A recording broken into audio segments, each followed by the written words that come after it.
আসসালামু আলাইকুম প্রিয় শিক্ষার্থী ভাই ও বোনেরা। ইংলিশ গ্রামারের খুবই গুরুত্বপূর্ণ একটা টপিক হচ্ছে কমপ্লিটিং সেন্টেন্সেস। কমপ্লিটিং সেন্টেন্সেস খুবই গুরুত্বপূর্ণ একটা টপিক। হ্যাঁ, যেমন এখান থেকে এইচএসসি পরীক্ষায় পর্যন্ত প্রশ্ন আসে এই কমপ্লিটিং সেন্টেন্সেস এই অংশটা থেকে। তো আজকে আমি কমপ্লিটিং সেন্টেন্সেস এই অংশটা নিয়ে এই গ্রামারের এই টপিকটা নিয়ে আলোচনা করব। তবে আমি একটা আলোচনায় সবকিছু শেষ করতে পারবো না। সহজ কথায় আমি একটা ভিডিওতে আমি সব আলোচনা করতে পারবো না, যার কারণে আমি এখানে লিখে রেখেছি পার্ট ওয়ান। আজকে যতটুকু সম্ভব হয় আমি আলোচনা করব। এরপরে পরবর্তী আলোচনায় আমি চেষ্টা করব সম্পূর্ণ করার জন্য। আমি 2টো পর্ব কিংবা 3টা পর্বে কমপ্লিটিং সেন্টেন্সেসের আলোচনাটা সম্পূর্ণ করব। যারা এইচএসসি পরীক্ষার্থী আছো তারা এই ক্লাসটা মনোযোগ দিয়ে এই আলোচনাটা মনোযোগ দিয়ে শুনতে পারো। একটা কথা বলি প্রথমে, ইউটিউবে তোমরা অনেকেই ভিডিও দেখো, কম বেশি অনেকেই ভিডিও দেখো। ভিডিও দেখার ক্ষেত্রে যার ভিডিও ভালো লাগে দেখো, সমস্যা নেই। ইউটিউবে অনেকেই গ্রামারের বিভিন্ন টপিক নিয়ে আলোচনা করে, শুধু গ্রামার না, আরো অনেক সাবজেক্টের অনেক কিছু নিয়ে আলোচনা করে। গ্রামার ছাড়াও আরো অনেকগুলো সাবজেক্ট আছে, যেমন বাংলা আছে, তারপর তথ্য যোগাযোগ প্রযুক্তি আছে, তারপর ব্যবসায়িক শিক্ষা বিভাগের ব্যবসায়িক শিক্ষা শাখার বিভিন্ন বিষয়গুলো আছে, বিজ্ঞান শাখার বিভিন্ন বিষয়গুলো আছে, মানবিক শাখার বিভিন্ন বিষয়গুলো আছে। বিভিন্ন বিষয়গুলো নিয়ে আলোচনা করা হয় ইউটিউবে, অনেকেই আলোচনা করেন। তো যে যেমন আলোচনা করুক, সবাই কিন্তু চেষ্টা করে যে কি ভালো কিছু আলোচনা করার জন্য, ভালো কিছু উপহার দেওয়ার জন্য। আমি যেটা বলতে চাচ্ছিলাম যে তোমার যারা আলোচনা ভালো লাগবে তার আলোচনা শুনো, কোনো সমস্যা নেই। কিন্তু শুধুমাত্র ইউটিউব আলোচনা শুনবা, কিন্তু কোনো বই পড়বা না, এটা হবে না। ইউটিউবে যারা আলোচনায় শুনো না কেন, যত ভালো আলোচনাই হোক, আমি আবারও বলছি, সবাই চেষ্টা করে ভালো আলোচনা করার, ভালো কিছু ডেলিভার দেওয়ার, ঠিক আছে, ভালো কিছু উপহার দেওয়ার তোমাদেরকে। আমিও চেষ্টা করি ভালো কিছু উপহার দেওয়ার। কিন্তু আমি যত ভালো কিংবা খারাপ আলোচনাই করি, সবসময় চেষ্টা করবা না, এটা করতে হবে বাধ্যতামূলক।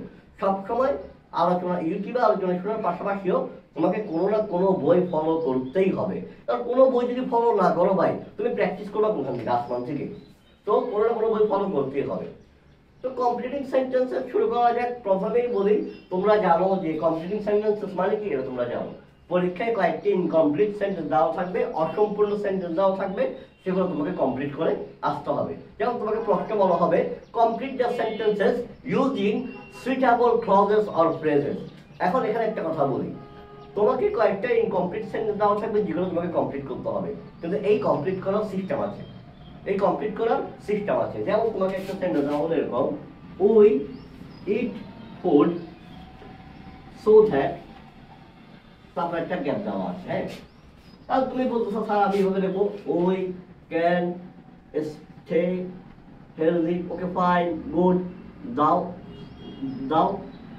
এখন তুমি কি পরীক্ষায় শুধুমাত্র এই উই ক্যান ইট হেলদি এটা লিখে, উই ক্যান স্টে হেলদি এটা লিখে আসবা, উই ক্যান স্টে হেলদি এটা লিখে আসবা, নাকি we eat food so that we can stay healthy পুরোটা লিখে আসবা?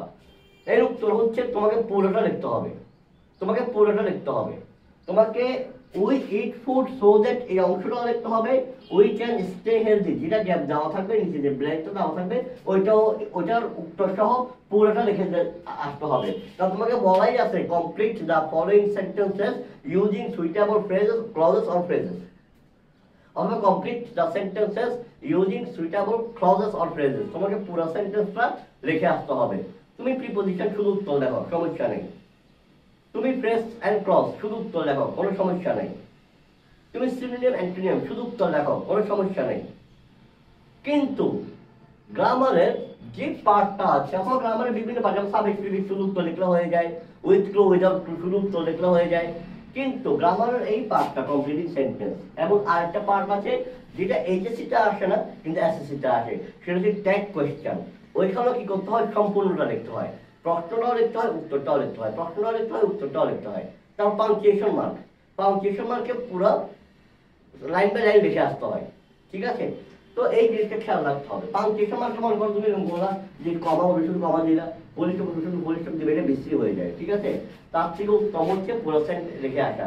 আর পাংচুয়েশন মার্ক সম্পর্কে পাংচুয়েশন এন্ড ক্যাপিটালাইজেশন সম্পর্কে আজকের আলোচনার বিষয় না, এবং খুব সংক্ষেপে যেটা বললাম সেটা তুমি নাও বুঝতে পারো। মূল কথা হচ্ছে পাংচুয়েশন এন্ড ক্যাপিটালাইজেশন অথবা ক্যাপিটালাইজেশন এন্ড পাংচুয়েশন যেটাই বলো, সেখানেও কিন্তু কি তোমাকে সম্পূর্ণ করে দিয়ে আসতে হবে। শুধু কমার খেয়াল কমার রূপ বলবে এ দিয়ে কমা বি দিয়ে পরিষ্কার এভাবে লিখলে হবে না, তোমাকে সম্পূর্ণ লিখে আসতে হবে, তোমাকে সম্পূর্ণ লিখে আসতে হবে। তবে দেখ ওইটা নিয়ে আজকে আমার আলোচনার বিষয় না, ওইটা আরেকদিন বলবো।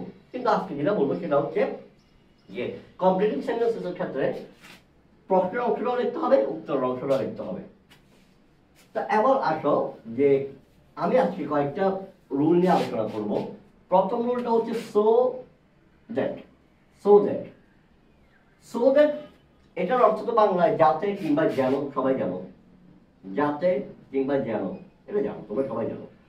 যাতে কিংবা যেন মানে কি, এটা পারপাস বোঝাবে। কেন পারপাস বোঝাবে? দেখো আমি ওই সেন্টেন্সটা আবার লিখি, we eat food, we eat food so that,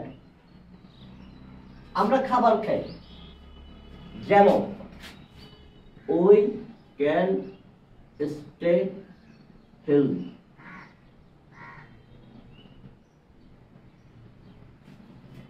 we can stay healthy, যেন আমরা স্বাস্থ্যবান থাকতে পারি। ঠিক আছে, তখন দেখো we eat food so that we can stay healthy. এখানে তুমি খেয়াল করো, সো দ্যাট যে বাক্যটা থাকবে, সো দ্যাটের আগে, সো দ্যাটের আগের অংশটা খেয়াল করতে হবে তোমাকে। সো দ্যাটের আগে যদি, সো দ্যাটের আগে যদি প্রেজেন্ট ফর্ম হয়, সো দ্যাটের আগে যে ভার্বটা, এখানে সাবজেক্টের পরে ভার্ব, যে ভার্বটা, এই ভার্বটা যদি প্রেজেন্ট ফর্মে হয় অর্থাৎ বেস ফর্মে হয়, বেস ফর্ম, এবং ভার্ব এক্ষেত্রে হ্যাঁ বেস ফর্ম V1 অর্থাৎ ভার্বের বেস ফর্ম। এটা দেখো উই ইট ফুড, এই অংশটা একটু খেয়াল করে দেখো, এটা কিন্তু present simple sentence, present simple tense অর্থাৎ প্রেজেন্ট ইনডিফিনিট টেন্সে দেওয়া আছে, অর্থাৎ প্রেজেন্ট টেন্সে দেওয়া আছে আর ভার্বটা বেস ফর্মে দেওয়া আছে। তো সো দ্যাটের আগে যদি ভার্বের বেস ফর্ম থাকে অর্থাৎ অংশটা প্রেজেন্ট ফর্ম হয়, পরের অংশটা প্রেজেন্ট ফর্ম হবে, এবং পরের অংশে তোমার প্রথমে একটা প্রোনাউন আসবে। প্রোনাউনটা কি? এখানে উই, এখানে এটাও উই। ঠিক আছে, যেমন এখানে যদি বলতো যে সাকিব, সাকিব তখন ইটস হয়ে যেত, যেমন এরকম হয়ে যেত Sakib, Sakib eats food so that he can stay healthy। এখন এখানে কি হবে, পরের অংশে প্রথম অংশে যে সাবজেক্ট থাকবে, এর যদি নাউন আগেও থাকে পরের অংশে হয়ে যাবে প্রোনাউন। এই যে ওই যে প্রোনাউন, তো ওই ছিল নাউন। ঠিক আছে, এখন সাকিব এখানে নাউন আকারে ছিল, পরের অংশে হয়ে যাবে প্রোনাউন। আচ্ছা, দুইটা বাক্যে খেয়াল করো, এখানে ইটস কেন হয়েছে? কারণ Sakib third person singular number, তাই ভার্বের সাথে অ্যাস বাই এস যুক্ত হয়েছে। কিন্তু সো দ্যাটের আগে যদি প্রেজেন্ট ফর্ম থাকে, ভার্বের বেস ফর্ম থাকে, পরের অংশে বসবে ক্যান অথবা মে, ক্যান অথবা মে, তারপর ভার্বের বেস ফর্ম শেষ। এবার তো সো দ্যাটের আগে যদি পাস্ট ফর্ম হয়, তোমার প্রশ্ন হতে পারে যে স্যার সো দ্যাটের আগে যদি পাস্ট ফর্ম হয় তখন, তাহলে দেখো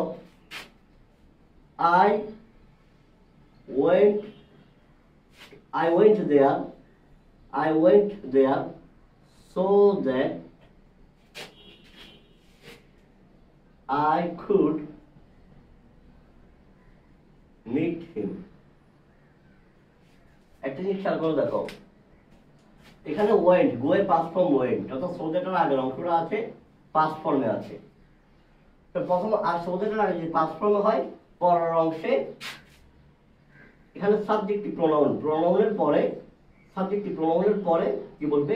কুড অথবা মাইট, এটা বলবে, তারপর আবার ভার্বের বেস ফর্ম। কেন? আমরা জানি যে কুড, মাইট, উড, শুড এগুলো পরে ভার্বের বেস ফর্ম হয়, তাই এখানে পরবর্তীতে ভার্বের বেস ফর্ম হবে। তুমি জাস্ট এই রুলটা যদি মনে রাখো যে সো দ্যাটের আগে পাস্ট হলে পরে কুড অথবা মাইট প্লাস ভার্বের বেস ফর্ম, সো দ্যাটের আগে সাবজেক্ট আসবে, সো দ্যাটের আগে প্রেজেন্ট হলে পরে সাবজেক্ট প্লাস ক্যান অথবা মে, তারপর ভার্বের বেস ফর্ম। সো দ্যাটের আগে পাস্ট হলে পরে সাবজেক্ট অথবা তারপর সাবজেক্ট, তারপর কুড অথবা মাইট, তারপর ভার্বের বেস ফর্ম। এটা যদি মনে রাখো, এরপর তুমি যে কোনো কিছু বানাইতে পারো। আমি এখানে আই কুড মিট হিম দিছি, তুমি চাইলে অন্য কিছু দিতে পারো, কোনো সমস্যা নেই। এবার আসো ও আরেকটা কথা বলে রাখি, in order that, in order that, so that আর ইন অর্ডার দ্যাট একই রুল, সো দ্যাট আর ইন অর্ডার দ্যাট একই রুল, তাই আলোচনা করলাম না। সো দ্যাট আর ইন অর্ডার দ্যাট একই রুল, সো দ্যাট আর ইন অর্ডার দ্যাট একই রুল, তাই আলাদাভাবে আলোচনা করলাম না। এবার আসলো in spite of, in spite, sorry, in spite, in spite of অথবা ডেসপাইট, ইনস্পাইট অফ অথবা ডেসপাইট, ইনস্পাইট অফ অথবা ডেসপাইট দ্বারা বোঝায় সত্ত্বেও, সত্ত্বেও কি সত্ত্বেও, যেমন সে ক্লান্ত থাকা সত্ত্বেও কাজটা সম্পূর্ণ করেছিল, ঠিক আছে, অর্থাৎ সত্ত্বেও। ইনস্পাইট অফ যে কথা, ডেসপাইট সেম কথা, জাস্ট ডেসপাইটের পরে অপশনও যাবে না, পার্থক্য এতটুকুই। যেমন অর্থাৎ ডেসপাইটের পরে অফ বসে না, কিন্তু ইন স্পাইট অফ যেটা ডেসপাইট অফ সেটা। যেমন in spite of being tired, tired he or she, তোমার জিনিস থেকে লিখতে পারো, কমপ্লিটেড দ্য ওয়ার্ক, ক্লান্ত থাকা সত্ত্বেও সেই কাজটা সম্পূর্ণ করেছিল। তুমি চাইলে এখানে ইনস্পাইট অফ এর জায়গায় ডেসপাইট দিয়েও বাক্যটা করতে পারো, ডেসপাইট দিয়েও বাক্যটা করতে পারো, ইনস্পাইট অফ এর জায়গায় ডেসপাইট দিয়ে তুমি চাইলে বাক্যটা সম্পূর্ণ করতে পারো, কোনো সমস্যা নাই। যেমন তুমি বলতে পারো যে despite, despite his qualifications he did not get a suitable job, যোগ্যতা থাকা সত্ত্বেও সে একটা আশানুরূপ অথবা ভালো চাকরি পায় নাই, ভালো চাকরি পায় নাই, অথবা সুইটেবল বলতে পারে কি আশানুরূপ চাকরি পায় নাই, অথবা তার যোগ্যতা অনুযায়ী যেরকম চাকরি পাওয়ার কথা সেরকম চাকরি সে পায়নি, ঠিক আছে। সুইটেবল অর্থাৎ তোমার সুইটেবল জব না পাওয়া মানে তোমার যোগ্যতা অনুযায়ী তুমি চাকরি না পাওয়া, তোমার আশানুরূপ চাকরি তুমি না পাওয়া, তোমার প্রেফারেবল জবটা তুমি না পাওয়া। দেখো ইনস্পাইট অফ অথবা ডেসপাইটের প্রথম অংশে যেটা থাকবে তার পরের অংশে কিন্তু কন্ট্রাস্ট, তার বিপরীতে একটা অর্থ প্রকাশ করবে।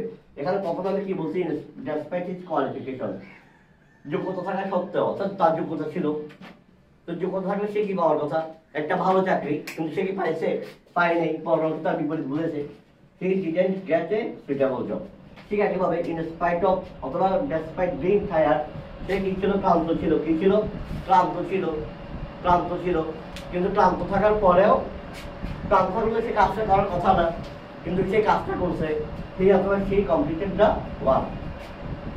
অর্থাৎ ইনস্পাইট অফ অথবা ডেসপাইট মানে সত্ত্বেও, আর ইনস্পাইট অফ আর ডেসপাইটের পর কোনো অফ বসে না। আরেকটা কথা হচ্ছে ইনস্পাইট অফ অথবা ডেসপাইটের সাথে যে অংশটা থাকবে তাতে যে অর্থ বোঝাবে তোমার পরের অংশে তার বিপরীত অর্থ বোঝাবে। দো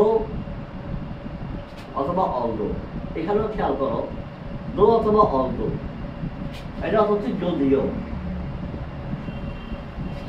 দো অথবা অলদো দুইটার অর্থ সেম, যদিও এই দুটো ক্লসকে, দুটো ক্লসের মধ্যে একটা সম্পর্ক স্থাপন করে, দুইটা ক্লসের মধ্যে একটা সম্পর্ক স্থাপন করে।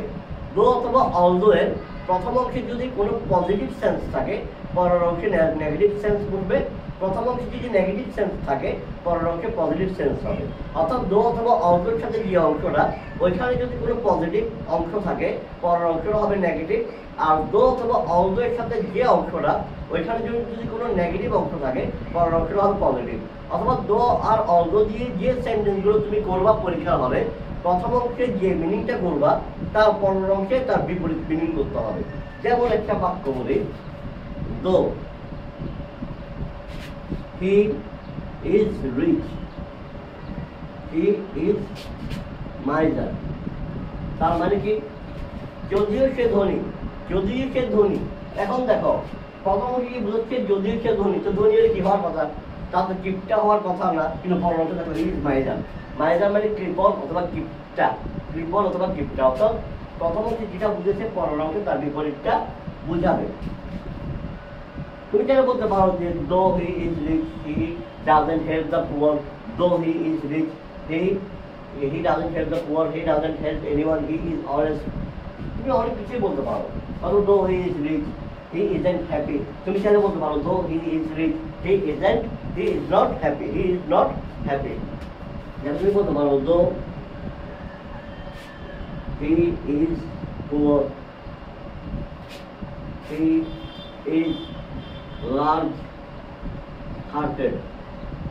যদি সে গরিব কিন্তু তার মনটা অনেক বড়, যদি সে গরিব তার মনটা অনেক বড়। ঠিক আছে, তারপর he failed to catch the bus though he ran fast. Though he ran fast. একটা জিনিস খেয়াল করো,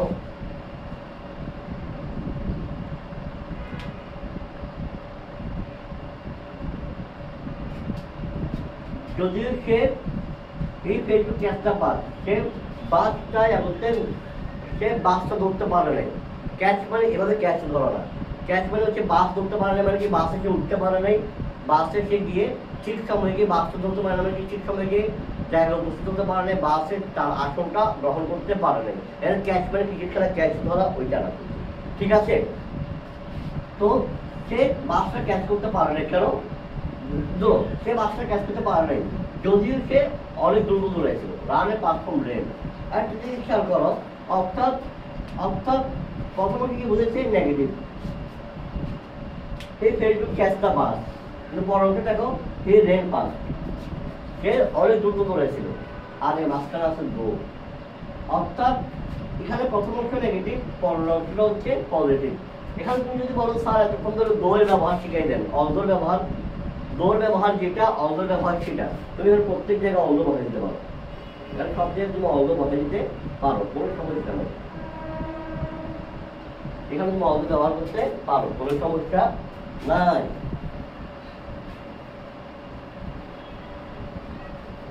এবার আসো রেস্ট, LEST, এটা হচ্ছে নতুবা অথবা না হলে, নতুবা অথবা না হলে, এটা সেন্টেন্স দিয়ে বুঝাই। read attentively, read attentively, lest you might fail in the exam. মনোযোগ সহকারে পড়ো, না হলে অথবা নতুবা তুমি পরীক্ষায় ফেল করবা। অর্থাৎ এটা এভাবে করো, না হয় ফলাফল ওভাবে হবে। অর্থাৎ কাজটা যদি না করো একটা নেগেটিভ ফলাফল আসতে পারে। ঠিক আছে, অর্থাৎ একটা পজিটিভ অ্যাকশন যদি সম্পূর্ণ না হয়, একটা পজিটিভ অ্যাকশন যদি সম্পূর্ণ না হয়, একটা নেগেটিভ কনসিকুয়েন্সেস অথবা রেজাল্ট কিন্তু আসতে পারে। একটা পজিটিভ অ্যাকশন যদি সম্পূর্ণ না হয়, একটা নেগেটিভ রেজাল্ট কিন্তু কি আসতে পারে, নেগেটিভ রেজাল্ট কিন্তু আসতে পারে। ঠিক আছে, যেমন পজিটিভ অ্যাকশনটা কি রিলেটিভলি মনোযোগ সহকারে পড়ো, আর যদি এটা না করো লেস নতুবা না হলে, তাহলে তোমার নেগেটিভ কনসিকুয়েন্স অথবা রেজাল্ট কি আসবে, you might fail in the exam, তুমি পরীক্ষা ফেল করতে পারো। ঠিক আছে, তাহলে তুমি পরীক্ষা ফেল করবা, ফেল করতে পারো, you might fail in the exam, আর তুমি পরীক্ষা ফেল করতে পারো। অর্থাৎ একটা পজিটিভ অ্যাকশন না হলে একটা নেগেটিভ কনসিকুয়েন্স অথবা রেজাল্ট হবে, অথবা হওয়ার সম্ভাবনা বেশি। একটা পজিটিভ অ্যাকশন সম্পূর্ণ না হলে একটা নেগেটিভ রেজাল্ট হবে অথবা হওয়ার সম্ভাবনা বেশি। ঠিক আছে,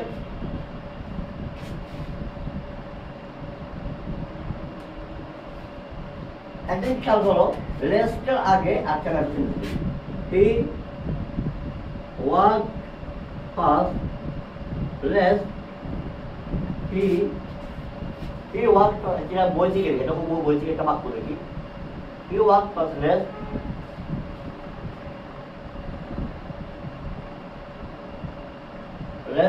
he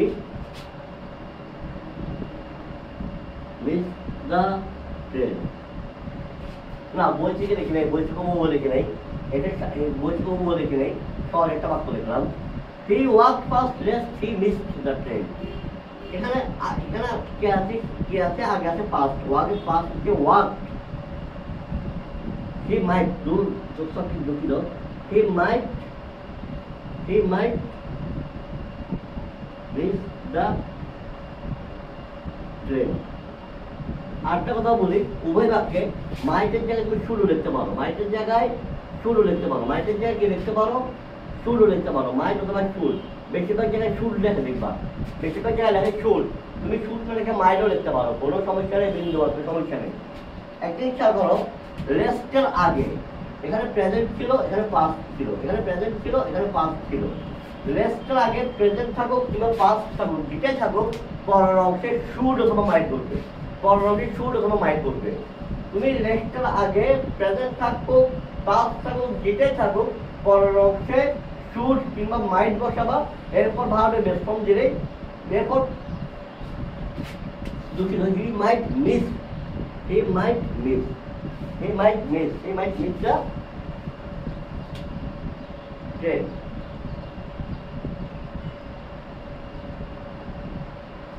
He might miss the train.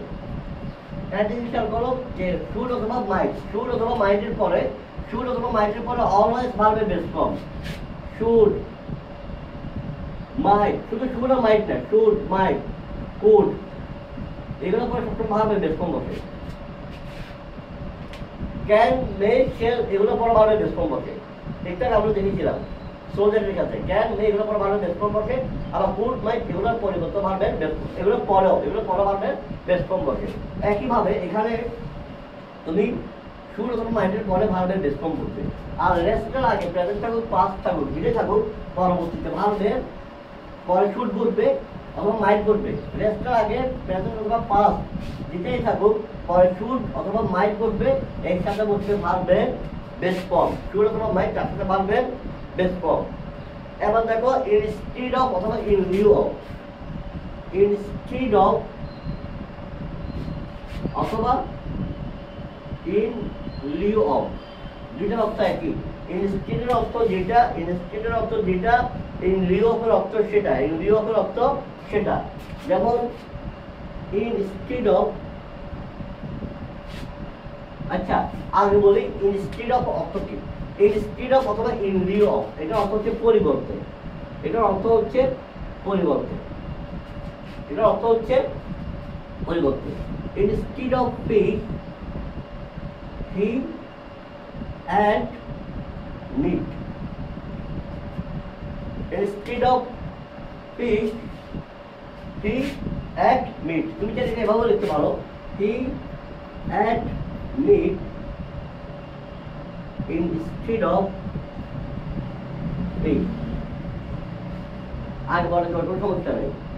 In lieu of, he took science, সেটা না নাকি, he took history, he took history in lieu of অথবা instead of, instead of logic, instead of logic, instead of instead of অথবা in lieu of, এর অর্থ হচ্ছে একই, যে পরিবর্তে, একটা পরিবর্তে আরেকটা, একটা পরিবর্তে আরেকটা।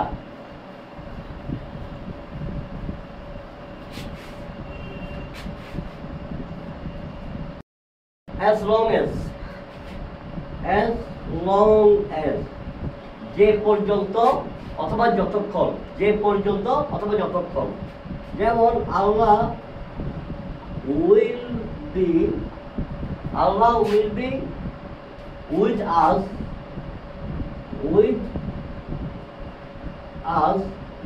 as long as our aim is honest. দেখো এটার অর্থ যতক্ষণ পর্যন্ত, এটাও হয় যে পর্যন্ত, এটাও হয় যদি, এটাও হয়। এমন স্যার যদি, এটা তো ইফ যুক্ত সেন্টেন্স হয়, ইফ প্রোভাইডেড ওখানে হয়, ইন কেস ওইখানে হয়। এখানেও কিছু কিছু ক্ষেত্রে অ্যাজ লং এস এর অর্থ চাইলে যদি এই অর্থে ব্যবহার করা যায়, আর তুমি যদি বলছো না করবো তাহলে যতক্ষণ অথবা যে পর্যন্ত এই অর্থে ব্যবহার করতে পারো। যতক্ষণ অথবা যে পর্যন্ত, মূল অর্থ হচ্ছে দুইটা, যতক্ষণ অথবা যে পর্যন্ত, দুইটা কথা একই। যতক্ষণ অথবা যে পর্যন্ত কথা কিন্তু একই। এর পাশাপাশি চাইলে তুমি যদি এই অর্থটা ব্যবহার করতে পারো, তবে as long as এটাকে যদি তুমি যদি এই অর্থে ব্যবহার করো, তাহলে মাস্ট বি উইথ সেন্টেন্স একটা কন্ডিশন থাকতে হবে। দেখো, Allah will be with us as long as our aim is honest। Allah আমাদের সাথে ততক্ষণ থাকবে যতক্ষণ আমাদের লক্ষ্য কি, আমাদের এইমটা কি, আমাদের এইমটা সৎ, অনেস্ট, লক্ষ্য উদ্দেশ্য যখন তখন পর্যন্ত সৎ। I will help you as long as you want। আমি তোমাকে ততক্ষণ পর্যন্ত সহযোগিতা করবো যতক্ষণ তোমার প্রয়োজন, যতক্ষণ তোমার প্রয়োজন। তো কমপ্লিটিং সেন্টেন্স গ্রামার খুবই গুরুত্বপূর্ণ একটি টপিক। তার মধ্যে আজকে যতটুকু সম্ভব হয়েছে আলোচনা করেছি, বাদ বাকি আলোচনা পরবর্তী ক্লাসে করার চেষ্টা করব। আর যদি পরবর্তী আলোচনায় সম্পূর্ণ বাকিটা শেষ করা সম্ভব না হয়, তাহলে এরপর আরো একটা আলোচনা করব। অর্থাৎ আজকে ছিল প্রথম পর্ব, প্রথম পর্ব। এরপর আরেকটা পর্ব কিংবা আর দুটো পর্বেই কমপ্লিটিং সেন্টেন্স শেষ হয়ে যাবে ইনশাআল্লাহ। ধন্যবাদ। আসসালামু আলাইকুম।